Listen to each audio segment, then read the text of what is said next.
Minnesota bars and restaurants are making their last calls for a while today, and it's happening on St. Patrick's Day, the busiest day of the year for many bars. The governor is shutting them down at 5 this afternoon to fight the coronavirus. The executive order comes after COVID-19 cases spiked in Minnesota from 35 on Sunday to 54 yesterday. You will still be able to get takeout and delivery, though, if businesses choose to do so. The closures are expected to last through March 27th. The governor's order also applies to theaters, museums, fitness centers, and community clubs. To cushion the blow for people who are without work, the governor is making it easier for the thousands of people facing layoffs to get unemployment insurance. The Cass County Jail is working on its own system of reducing the risk of coronavirus outbreaks in their lockup. We just spoke with Sheriff Jesse Johnner about a few minutes ago. He says they're looking for ways to put low-risk offenders on monitored and supervised programs instead of putting them in jail, or sometimes adjusting court dates to cut down on numbers in their facilities. Every inmate brought to jail is screened, and anyone showing signs is isolated. The jail also has suspended all programs inside the facility. It's now 8 minutes before 7. Let's get a check of our First Alert Storm Team forecast with meteorologist Nathan Hopper. Hi, Nathan. Hi, Lisa. Yeah, things are looking good for today, and that's the good news for us is that things are very quiet. Looking at that radar, of course, right now, yeah, not too much going on there. You can see maybe a few thin clouds here or there, but not too much of consequence for that morning commute. And then, of course, as we see those temperatures still on the brisk side. This is right now, we've got those temperatures in the single digits, well up toward the north.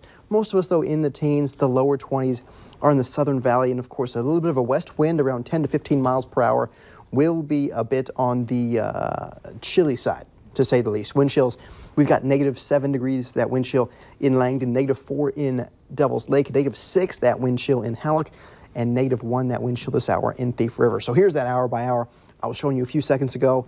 Yes, this is clear for the day. By 9 a.m., we were seeing those temperatures still in the teens and 20s, so still a cool start to the morning, but with the sunshine and a bit of a southwesterly wind, we will see temperatures warming nicely there. 20s to even mid-30s in our southern neighborhoods by lunchtime today, and plenty of sunshine expected, maybe a few wafting clouds in the afternoon, but there's those high temperatures for the day. 30s for most of us, could see a low 40 down towards Sisseton or Aberdeen with the south winds really helping out, and that even pushes some of that warmer air up toward the Langdon, Roseau areas. Upper 20s to even low 30s expected for our northern neighborhoods as well. It's not till late tonight that we could see some increasing clouds as well as the potential for some wintry mix in the overnight hours tonight, but it looks like most of our area will be cold enough where that falls as all snow. Our traffic reporter Devin Fry is out and about looking at road conditions, and he has your traffic on the move. Thanks, Nathan. We're crossing over the Red River Bridge right now, leaving Moorhead and heading back into Fargo on I-94. Now, you can see that the west and eastbound lanes are pretty similar right now, which is pretty unusual. And normally at this time of the day, the westbound lanes are loaded up and the eastbound lanes are quiet. But for right now, they seem to be at about the same level. So, but the good news for that is they're at about the same moderate level, which means that's really not creating any delays for your morning drive.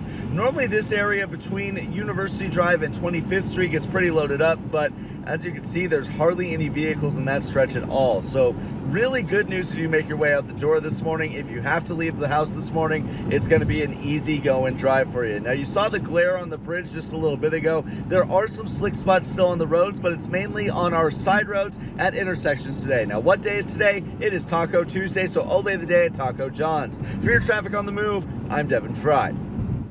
Grand Forks area food pantries are changing services to minimize the risk for people and also keep up with demand. Starting today, all food boxes will be pre-packed to allow for more social distancing.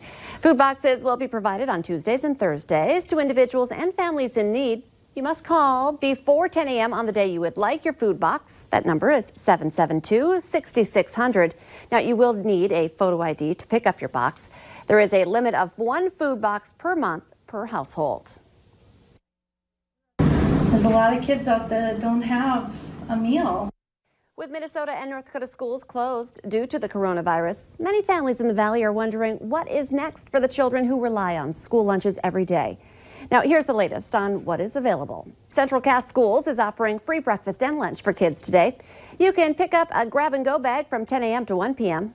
West Fargo is doing the same, also today, starting at 11 a.m. Fargo is going to offer the meal deal starting tomorrow, and in Moorhead, they're also working to put a similar plan in place that will also start tomorrow. Now, there are a few dozen pickup sites, and you can read the lists online at valleynewslive.com or find them on your VNL News app. Keeping kids at home to help stop the spread of COVID-19 is a big change to normal routines for children and parents. Experts are advising open and accurate conversations to ease anxiety without overwhelming children with information. And they say to stick with routines. This could mean waking up and going to bed at the same time, maybe have lunch at the same time your child would at school, or simply plan some activities to keep their brains active. A 24-year-old Fargo woman is in the hospital after the driver of the car she was in ran a stop sign and was hit by a semi in Cass County. The North Dakota Highway Patrol says Ryan Lamframboise of Fargo failed to yield at County Roads 4 and 18 south of Arthur yesterday afternoon when his car was hit. He was taken to a Fargo hospital by ambulance. His passenger, Audrey Ashback, also of Fargo, had to be airlifted.